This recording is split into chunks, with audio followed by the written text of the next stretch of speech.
Гүлмира Шайхмағамбетқызы. Мен білмейтін ақпаратты сіздер көп білесіздер. Өзім таратып жібердім да. Қиналып дайындалу керек. Солар қиналуы мүмкін. Немесе міндетті түрде көшіруің керек. Бағалау процесінің өзі тек осыдан ғана тұру керек сияқты. Мен кездестірген жоқпын. Бір ғана нәрсе айтайыншы.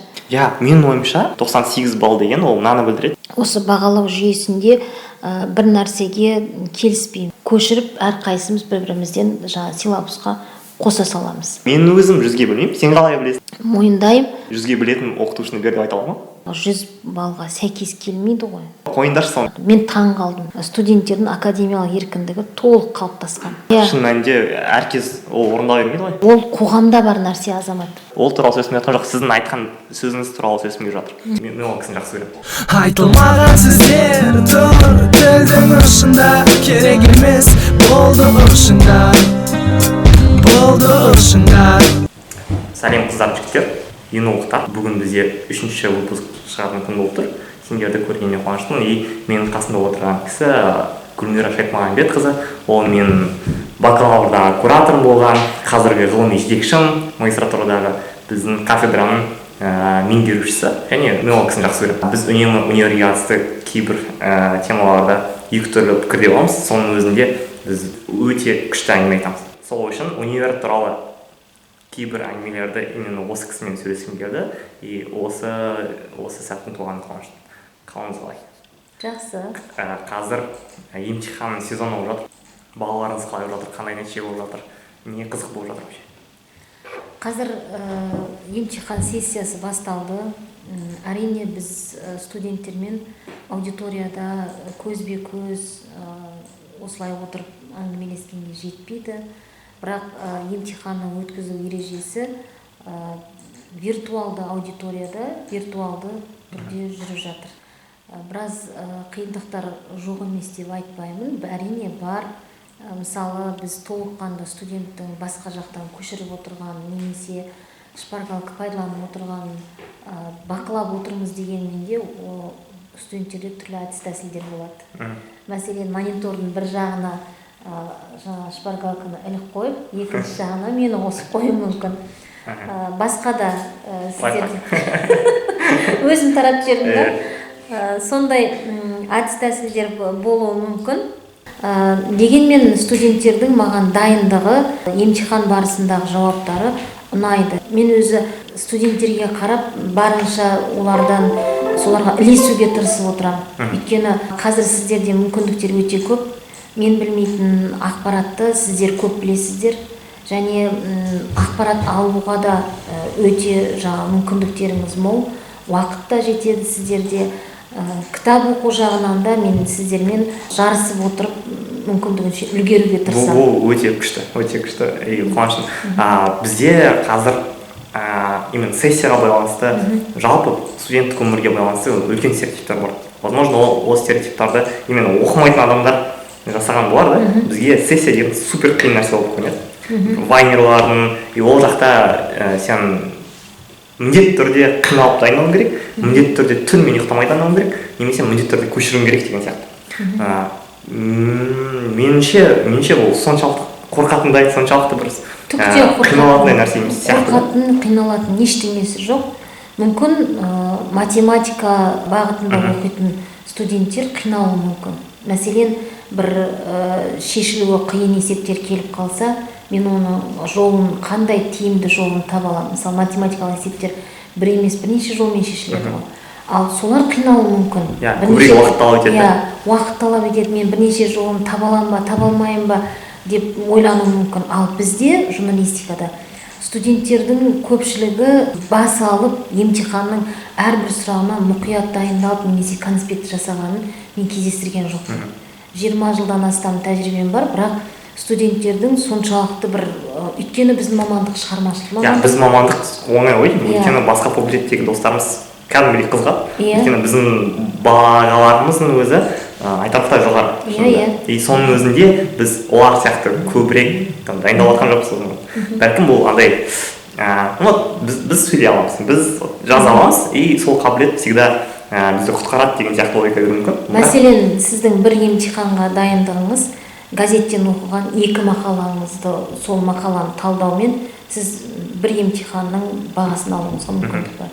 Өйткені бұл жерде біріншіден өзіңіздің жеке азаматтық көзқарасыңыз болу керек. Сосын автордың идеясын түсініп, оны қаншалықты жаңағы қоғамға пайдасы бар немесе жоқ, немесе оның қаншалықты бұрыс екенін анықтай алатын, талдай алатын қабілетіңіз болса жетіп жатыр. Менің ойымша, вообще бағалау процесінің өзі тек осыдан ғана тұру керек сияқты. Біз семестр бойы оқыған нәрселеріміз бар, и ол оқыған нәрселерді біз қалай қабылдадық, қалай қорыттық, и қандай көзқарасымыз бар деген сияқты. А не то, что сен оқыдың ба, окей, сен қаншалықты жақсы жаттап алдың, өйткені жатталған нәрсе ұмытылатынын түсінеміз. Ал егер бір нәрсеге қатысты өзіміздің көзқарас болса, ол біріншіден оны дәлелдейді, сен оқығанды дәлелдейді. Екіншіден сол көзқарас арқылы сен өзің көзқарасынан ұмыта қалмайсың өзіңмен. И ол есте сақтауға әсер ететін сияқты. Ең бастысы бұл жерде нақты ғылымдарда ол нақты теорияларға, тұжырымдарға сүйену керек. Белгілі бір деңгейде оның сол теорияны толыққан игеруі керек. Ал біздің журналистика саласында ең алдымен әрбір студенттің, әрбір білім алушының сыни ойлау қабілеті болу керек. Және шығармашылық қабілет. Осы екі қабілет болса, онда сен мәтінді талдай аласың, сен өзің белгілі бір қоғамдағы болып жатқан жаңалыққа, оқиғаға қатысты өзіңнің пікіріңді білдіре аласың. Демек, болашақта сен сол оқиғаларды талдай алатын, оған бір оқырманға немесе көрерменге сол оқиға жайлы тұжырым жасауға ықпал ете алатын тұлғаға айналасың деген сөз. Осы арқылы мен келесі сұрағыма жауап беріп қойдыңыз. Мен әрдайым оқытушылардың бағалау критерияларына қызығамын. Өйткені бәріне ортақ критерий жоқ. Типа вот 98 балл деген ол мынаны білдіреді, 93 деген мынаны білдіреді деген сияқты, или там 51 деген мынаны білдіреді деген сияқты. Менің ойымша әрбір оқытушы өзінің бір ішкі ұстанымдармен ойлайды. Примерно 95 болса, значит ол осыншалықты дайындалған, и осыншалықты біледі деген сияқты. Сіздікін нақтылағым келеді. Негізі бағалау критерияларына байланысты әрбір оқытушы силабуста соны анықтап көрсету керек. Мәселен, 90 мен 100-дің арасында қандай тапсырмаларды орындағанда және қандай қабілеттерін байқатқанда оған 90 мен 100-дің арасында балл қойылады. 85 пен 90-ның арасында қандай талаптарға балл қойылады. Оның тоже стандарты жоқ, әр оқытушы өзі жасау керек. Біз осы силабус барысында, силабуста біз көрсетеміз сол бағалау критерияларын. Менің А деген бағамды алу үшін мынандай талаптарды орындау керек. Ол біріншіден барлық сұрақтарға жауап беру керек, жаңағы берілген ғылыми әдебиеттердің барлығымен танысу керек, практикалық тапсырмаларды толық орындау керек, және өзінің шығармашылық қабілетін байқата білу керек. Осындай білім алушыға мен ең жоғарғы балл қоямын деген. Мысалы, батыс университеттерінде, өркениетті елдердің университеттерінде силабусты әрбір оқытушы өзі шығармашылықпен жасайды.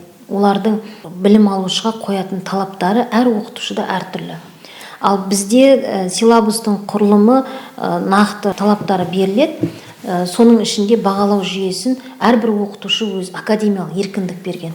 Оқытушы 100 баллдың ішінде әр баланы қалай бағалайтын өз саясатын көрсету керек. Осыған келген кезде, мысалы, оқытушылардың кейбірі бұған шығармашылық тұрғыдан келіп, сол бағалаудың әрбір пунктіне, әрбір балға ерекше мән беріп талаптарын қойса, көпшілігіміз сол қойылған талаптарды көшіріп, әрқайсымыз бір-бірімізден силабусқа қоса саламыз. Шын мәнісінде мен осы бағалау жүйесінде бір нәрсеге келіспеймін. Мәселен, студенттің өзіндік жұмысы деген бар, мысалы, бір семестрде сен өзіндік жұмысты неше рет орындадың? 2 рет орындаған шығарсың, негізі өзіндік жұмысты бағалауға бөлінетін кредиттің көлемі де сондай. Ал бірақ Платонуста ол апта сайын тұрады. Сен, мысалы, 2 рет қана орындасаң, мысалы, алғашқы 7 аптада 1 рет орындадың, 14-ші аптаға дейін 2-ші рет орындайсың.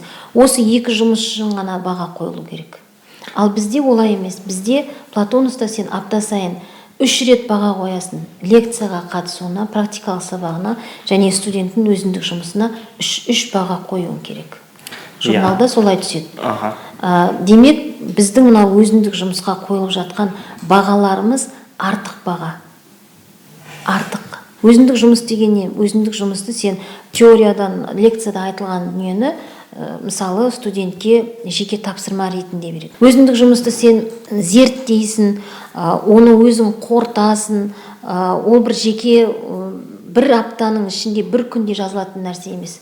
Ол 7 аптаның ішінде жасалатын жұмыс.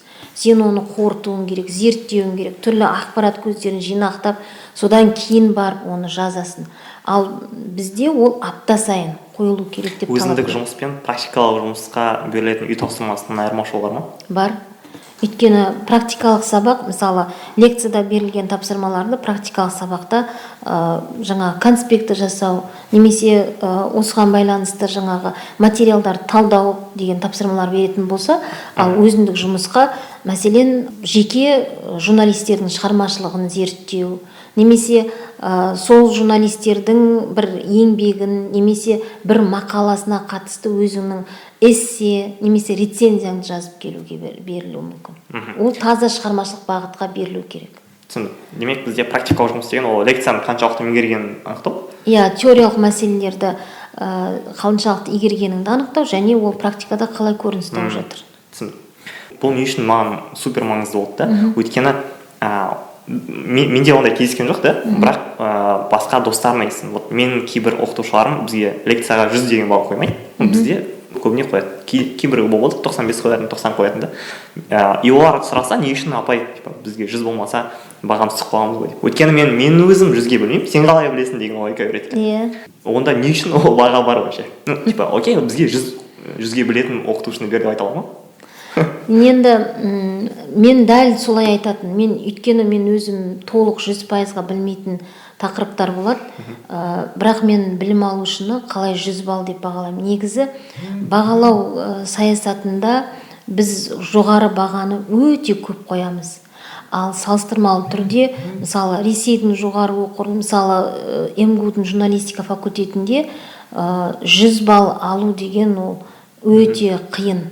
Өте қиын. Ол үшін қанша кітап оқу керек, қанша... Өйткені мен сол жақта оқыған өзімнің таныстарымның ұлдары бар. Мен онымен үнемі сөйлесіп отырам. Қалай сендерде оқу процесі, қалай бағалайды. Ол жақта кәдімгідей әдебиеттерді, оқулықтарды оқып, игеріп, сосын түрлі жаңа тапсырмаларды орындап, әртүрлі жаңа рецензия, эссе, соның бәрін жазып, содан кейін ғана 90 балл немесе 80 балл алуы мүмкін. Оның өзі сол білім алушы студент үшін үлкен жетістік болады. Ал енді біз неге осы бағалау жүйесіне келген кезде, мен осы жаққа келген кезде байқадым, 100 балдық бағаның өте көп қойылатынын байқадым. Мен таң қалдым. Сонда мойындаймын, ұлттық университетке Қазақстанның түкпір-түкпірінен талантты студенттер келеді. Олар ұлттық университетте жаңағы статусы жоғары, мәртебесі жоғары университетте оқысы келеді. Келгеннен кейінгі олардың мына мамандықтағы ішкі мына пәндерді игерудегі білімдерінің барлығы 100 балға сәйкес келмейді ғой. Көпшілігінде сәйкес келмейді. Бірақ соған қарамастан бізде 100 балл қою өте көп кездеседі. Сондықтан мен көп жағдайда әріптестеріме де айтам. 100 балды қоятын кезде әрбір баға үшін оқытушы жауапты. Ал оқытушы кез келген 100 балды, мысалы, бір группада 10 студент болатын болса, 10 студентке де 100 балл қоятын әріптестеріміз бар. Мен таң қалам, бір группада 10 студенттің 10-ы бірдей 100%-ға қалай біледі? Супер болып тұр ғой. Мүмкін емес жағдай ғой былай қарағанда. Сондықтан Сондықтан бағалар мүмкіндігінше адамдар әртүрлі болғандықтан бағалар да әртүрлі. Өйткені сен мен менің білім игеруім екеуміздікі екі түрлі. ал ол ойды игерген білімді жеткізудегі тәсілдерімізде бірімізде озық, бірімізде сәл кемшіндеу түсуі мүмкін. Сондықтан да баға да соған лайықтап қойылу керек деп ойлаймын. Жақсы. Тақырыпты шамалы ауыстырайық та. Мен көп оқытушылардан гөрі студенттермен көбірек сөйлесем, олар көбірек маған айтады, вот маған осындай нәрселер ұнамайды, осындай проблемалар бар, универде осыны зерту керек деген сияқты. Сізден естігім келіп тұр. Универде не сізге ұнамайды, студенттердің тарапынан білгім. Сендер бәрін там осылай істейсіңдер ғой, қойыңдаршы соны деп айтшы. Мен мысалы студенттерге айтатын бір нәрсе бар. Бізде бір ғана нәрсені түсінуіміз керек та, ол қоғамда бар нәрсе азамат. Мысалы біз үйде отырамыз да, міне әкім дұрыс емес, жаңа президент дұрыс шешім қабылдамай жатыр, немесе басқаша деп өзіміздің пікірімізді айта береміз, иә? Бірақ осы қоғамды жақсарту үшін өзіміздің де соған кірісуіміз қажет екенін, өзіміздің де соған жауапты екенімізді ескермей жатамыз. Біз не қосып жатырмыз, не беріп жатырмыз қоғамға. Осы жағынан келген кезде көпшілігіміз жаңағы студенттердің тарапынан келетін болсақ, студенттер талапты көп қояды. Міне мен жаңағы бәлен теңге төлеп жатырмын, немесе мен осындай мемлекеттік грантқа оқуға түстім. Бізде мынадай болсын, мынадай болсын. Біріншіден, қазір мысалы осы Евразия ұлттық университетінде студенттердің академиялық еркіндігі толық қалыптасқан. Сіз қалаған пәніңізді таңдай аласыз. Келесі семестрде мысалы сіз ақылдасасыз, мен екеуміз группалас болсақ, мәселен, екеуміз отырып ақылдасамыз, қайсысын таңдаймыз? Ол енді жүйеде солай екен білеміз, бірақ шын мәнінде әркез ол орындау бермейді ғой. Бізде шын мәнінде өте үлкен таңдау емес. Біріншіден, екіншіден біз таңдаған пәндердің өзі толық орындамайды. Өйткені мысалы үшін мен бакалаврда оқыған кезде бізде группада 9 адам болды. 9 адам екеуі, допустим, мына пәнді, тағы екеуі мына пәнді, үшеуі мына пәнді болса, онда 2 адам үшін сол пәнді оқыта алмайды. И сол үшін бұл жүйе осылай жұмыс істей алмайды. Өйткені 2 адамды егер өйтіп бөліп оқытатын болсақ, біз оларға бөлек дәрісхана жабдықтауымыз керек. Барлық оның бүткіл жаңағы оқу процесін арнайы кесте болу керек 2 адам үшін. Бұл былай қарағанда қаржылық жағынан да, мазмұн жағынан да бізге пайдасыз, тиімсіз. Ол уже басқа система жасау керек деген әңгіме өтеді ғой. Возможно, просто группалар араласып оқу керек. Бізде группа деген тема болмау керек. Просто дисциплиналарды таңдап, солардың кез келген оқи беру керек деген сияқты болуы мүмкін. Бірақ енді ол туралы сөйлесіп жатқан жоқ, сіздің айтқан сөзіңіз туралы сөйлесіп жатыр. Анықтап жүрген да, сіз айтып жатқаныңыз критика жаса, бірақ соған лайық бол деп айтасыз, или критика жасағанша өзің де істей салмайсың ба деп айтасыз? Жоқ, мен сын айту үшін әуелі сол сынды айтқаннан кейін оның шешімі қандай, және сол шешімге мен қандай үлес қоса аламын. Міне осы тұрғыдан айтса, міне мынандай, мен мына жерде мынандай кемшілік көрдім. Мәселен, бір ғана нәрсе айтайыншы. Осы семестрде біз кеше 12-ші кездесу өтті. Осы мен өзімнің тікелей осы кафедраның ұйымдастыруымен 12 кездесу өтті. Соның ішінде соңғы 5-6 аптада біз британиялық журналистермен кездесіп жатырмыз. Олардың барлығы, мысалы, сіз жақсы білесіз ғой, ол жақта адамдардың уақыты да, ондай кездесулері де, барлығы ақылы негізде болатын, жоғары деңгейде іскерлік байланыстардың нәтижесінде ғана ондай кездесулер жүзеге асады. Ал сондай кездесулерді ұйымдастырып жатырмыз, оған белгілі бір сол пәннің, сол пәнде оқитын студенттер, магистранттар ғана қатысып жатыр. Әрине бұл бірі тіл білмейміз деуі мүмкін, екіншісі басқаша себептерін айту мүмкін, сабақтарға сәйкес келмеді деуі мүмкін. бірақ кейде болды арасында кездесуге өте көп қатысқан студенттер, магистранттар қатысып қызықты кездесулер болды. Мысалы, кешегі өткен кездесуде Ник Филдинг, Оксфорд университетінің профессоры болған, журналист, жазушы, Қазақстан жайлы кезінде анау 19 ғасырда ағылшындар қазақтың жерін саяхаттап келіп, жына Қазақстанның шығыс өңіріндегі қазақтардың жаңағы мәдениеті туралы кітап жазып кеткен екен. Сол кезде хандардың отбасыларын суретке түсірген. Сол кезде оларға жаңа бір хан менің мұрнымды жаңа суретте әдемілеп көрсетші деген өтініш айтқан екен. Сол жазба неде Британияда сақталған, сол кітап. Суретте сақталған? Суретте сақталған, сол кітапта сақталған. Сол кітапты Ник Филдинг қайтадан өңдеп, қайтадан жазып, сол жаңағы өзінің әріптестері жүрген, саяхатшылар жүрген жолмен Қазақстанға келіп, саяхат жасап, сол кітаптың ағылшын тіліндегі тұсаукесерін жасады. Жасады? Жасаған 2019 жылы. Күшті. Әдебиет порталынан іздесең болады, сосын бірнеше жаңағы сайттарда ақпараттар шыққан. Енді осындай адаммен кездесу ұйымдастырған кезде ол өте қызықты. Жаңағы енді Оксфорд университетінің профессоры болған адам бекерден бекер жаңағы кездесуге келмеген, 1 сағат бойы презентация жасады.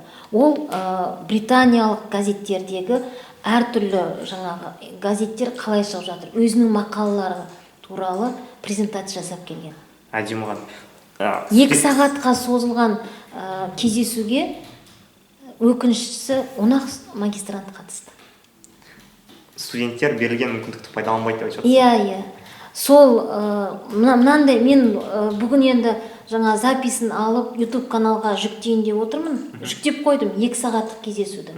Кафедраның YouTube каналы бар.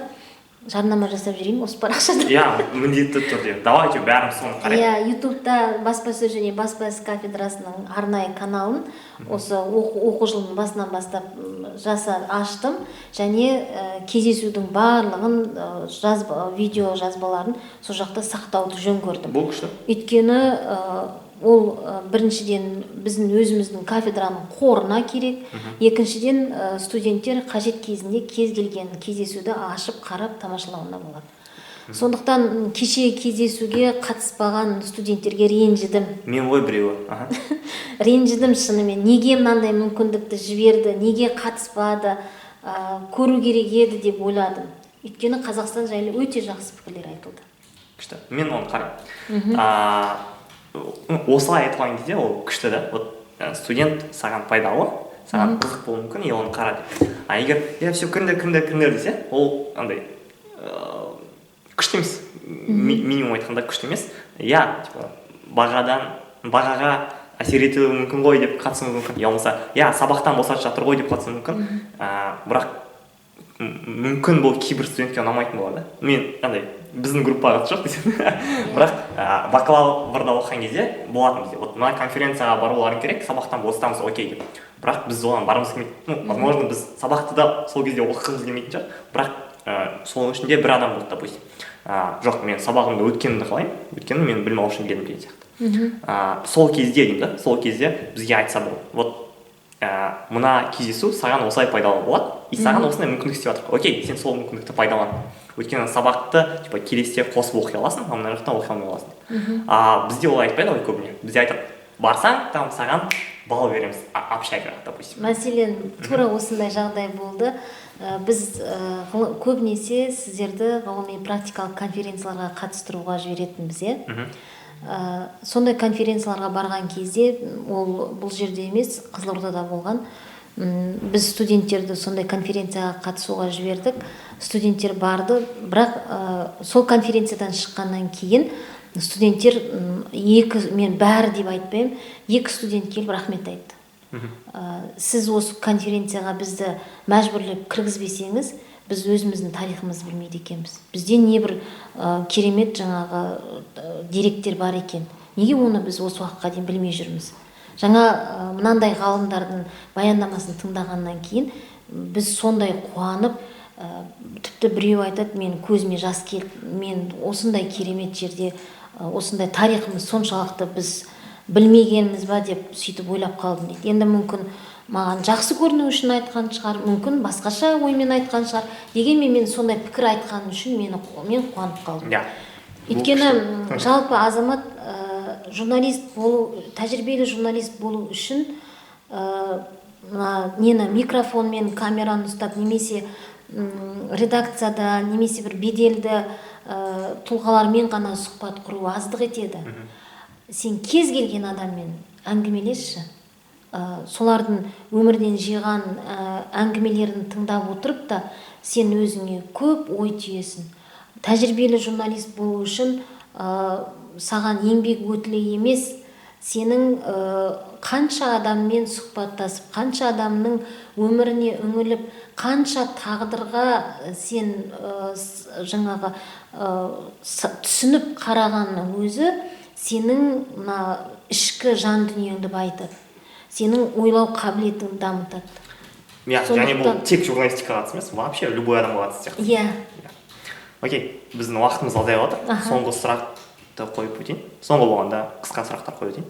Бірінші, сізде, мен түсінемін да, кейбір нәрселерді сіздің құзыреттігіңіз жетпейді, вот деп өзгерте салуға да. Меңгеруші болған студенттерде ондай күш тіптен жоқ. Егер, гипотетически, егер сондай жағдай болған кезде, біздің универден нені өзгертер едіңіз? Біздің университетте бір ең бізде дәл қазіргі уақытта маған проблема болып тұрған нәрсе, халықаралық байланыстағы кейбір кедергілерді алып тастап, немесе сол мәселелердің тезірек шешімін табатын жаңағы жүйені қалыптастырар едім.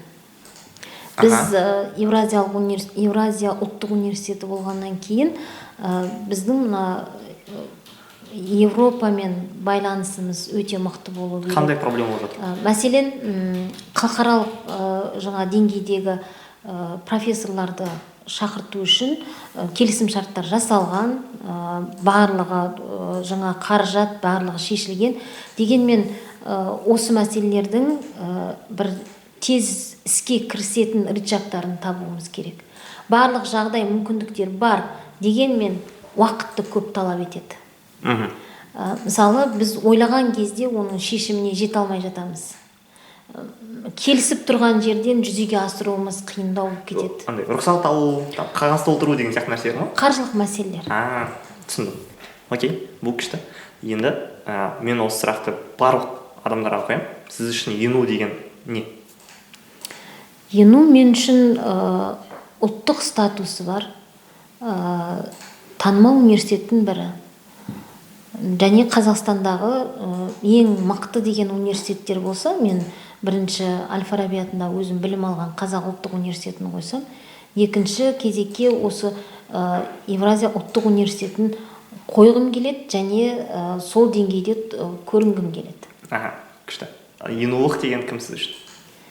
Енулық деген біздің нағыз бренд тұлғаларымыз болу керек университеттің. Келсем, көп рахмет уақыт бөлгеніңізге. Мен ойымша, мұнан көрген адамдар, как минимум, сізді мен сияқты жақсы көре бастаған болар. Одан күштірек болса, онда ойына көбірек нәрселерді түйіп, келесіде сондай кездесулерді жібермейтін болар.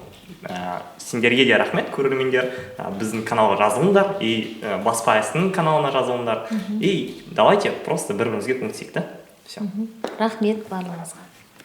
Айтылмаған сөздер тұр тілдің ұшында, керек емес болды ұшында, болды ұшында.